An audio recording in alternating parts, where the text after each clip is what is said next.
മലയാള സിനിമയിലെ മുൻനിര നായികമാരിൽ ഒരാളാണ് ഹണി റോസ്. അധികം ചിത്രങ്ങളിലൊന്നും അഭിനയിച്ചിട്ടില്ലെങ്കിലും താരത്തെ അറിയാത്ത മലയാളികൾ വളരെ കുറവാണ്. ഒരു കാലത്ത് ഉദ്ഘാടന വേദികളിൽ താരമായി തിളങ്ങി നിന്നിരുന്ന ഹണി റോസിനെതിരെ സൈബർ ആക്രമണവും വളരെയധികം ഉയർന്നിരുന്നു. അടുത്തിടെയാണ് ഹണി റോസ് ഇതിനെതിരെ ശക്തമായി പ്രതികരിച്ച് രംഗത്ത് വന്നത്. ഓൺലൈൻ അധിക്ഷേപങ്ങൾ നടത്തുന്നവർക്കെതിരെ താരം പോലീസിൽ പരാതി നൽകിയിരുന്നു. അതിനു പിന്നാലെ പ്രമുഖ വ്യവസായി ബോബി ചെമ്മണ്ണൂരിനെതിരെ ഹണി റോസ് പരാതി നൽകി. ഇതിൽ ബോബി അറസ്റ്റിലാവുകയും റിമാൻഡിലാവുകയും ചെയ്തിരുന്നു. ഇപ്പോഴിതാ വിവാദങ്ങൾക്ക് ശേഷം മനസ്സ് തുറക്കുകയാണ് ഹണി റോസ്.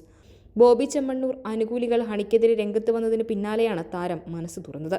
ഒരു മാധ്യമത്തിന് നൽകിയ അഭിമുഖത്തിലായിരുന്നു താൻ നേരിട്ട സൈബർ ആക്രമണങ്ങളെക്കുറിച്ചും പിന്നീട് വിഷാദത്തിലേക്ക് വഴിമാറിയതിനെക്കുറിച്ചുമെല്ലാം ഹണി റോസ് മനസ്സ് തുറന്നത്.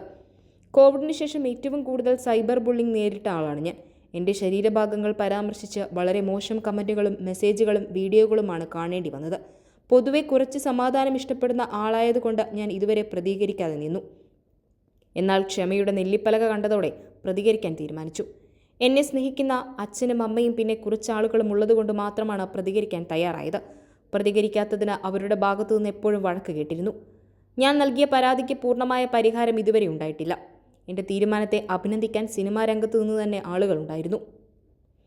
ജനങ്ങളിൽ നിന്നും നല്ല പിന്തുണ ലഭിച്ചു. ആളൊരു പാവം കുട്ടിയാണെന്ന് തോന്നിക്കഴിഞ്ഞാൽ പലരും തലയിൽ കയറി നിരങ്ങാൻ തുടങ്ങും. നേരത്തെ തന്നെ കേസിന് പോയിരുന്നെങ്കിൽ ഈ അടുത്ത ഇത്രയും വിഷമങ്ങൾ ഉണ്ടാകില്ലായിരുന്നു. എനിക്കുണ്ടായ പ്രശ്നങ്ങൾ സിനിമയിൽ നിന്ന് വന്നതല്ല. ഡിപ്രഷൻ്റെ ഗുളിക വരെ കഴിക്കേണ്ട അവസ്ഥയുണ്ടായി.